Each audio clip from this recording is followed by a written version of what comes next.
Hey, this is Evangelist Focius, and welcome to my Pixar seminar. A little history into Pixar is what I want to look at, the different films they came out with. I think for people at Full Sail, this is pretty cool because it's a good mixture between film and computer animation. So, just wanted to dive right in. And we go Pixar through the ages from 1986. John Lasseter and Steve Jobs, they were the ones who started Pixar. John Lasseter was definitely the creative mind behind it, and with the money Steve Jobs had, is the only reason that Pixar would ever be kicked off the ground.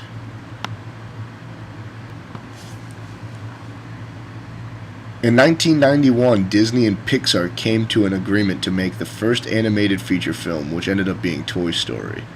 When Pixar and Disney teamed up, it just lightened the load on Steve Jobs' bank account so that Disney was also a financer in the movies they were making. So, in the beginning, John Lasseter goes to Lucasfilms to start on a short called The Adventures of Andre and Wally B. This ends up being the first animated, computer animated short, and it did very well, and everyone really, really liked it. So they started making more. Then you come to Luxo Jr. Luxo is the iconic lamp that you see before every Pixar movie, the one that hops on the eye in the word Pixar. He was this little creative idea John Lasseter comes up with, and it ended up being just awesome. Just a pair of lamps having the personality that they had was incredible. So 1987, 88, and 89 is when Pixar started really diving into some of their shorts. They came out with three that did very well. There was Red's Dream, which was very innovative due to the fact that the lighting and the effects of the rain have never been done before. So that was a huge step forward. They also had Tin Toy and Knick Knack, and both of them played before some of their featured films. When they later in the process of when they started making feature films, they were like the little shorts you get before it. So to Steve Jobs, this guy is the only reason Pixar could ever really make a name for itself, because he purchased the computer division from George Lucas of Lucasfilms and called it Pixar. And by doing that, he actually got John Lasseter with it.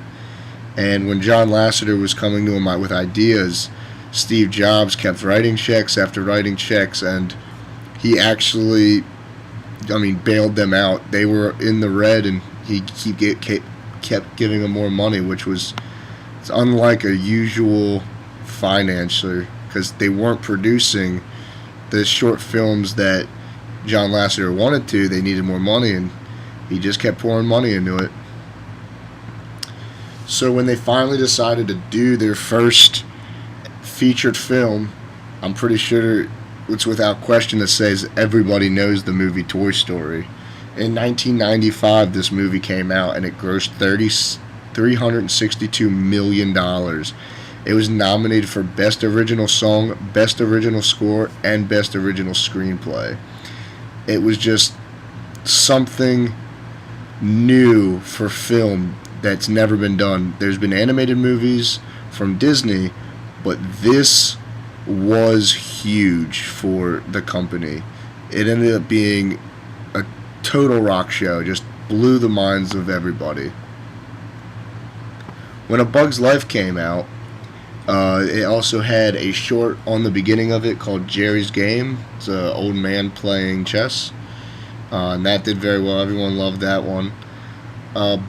Bug's Life became a record box earning on a Thanksgiving weekend. It's beat everything that's ever come out of a Thanksgiving weekend, and it was just another show of what Pixar could do with the computers. And I think people at this point were really getting into the whole Pixar thing. Then Monsters Inc. came out. Monsters Inc. currently is doing a second, but when this movie came out, Pixar was roughly around 600 employees, and in just 9 days, Monsters Inc. grossed over 100 million in 100 million. It was the fastest in any animated movie's history, including all the old Disney, everything. Finding Nemo was made in 2003, breaking records yet again in box office categories. It was nominated for 4 Academy Awards and won Best Animated Feature. The short Boundin' was also attached with this film. Cars, maybe one of my favorite movies because I am a car fan, came out in 2006. It was nominated for 2 Academy Awards. But the more interesting part is at the same time, this is when Disney ended up buying Pixar, making John Lasseter the CEO of Disney Pixar Studios. This also marks the 20th anniversary of Pixar Studios. The Incredibles came out, and it broke every single one of Pixar's previous records for box office earnings, for just anything that had to do with money. The Incredibles broke it. This is also at the same time in 2004 when Finding Nemo became the best-selling DVD ever. After taking over Disney, Pixar, Lasseter makes movies such as Ratatouille, WALL-E, Up, and Cars 2.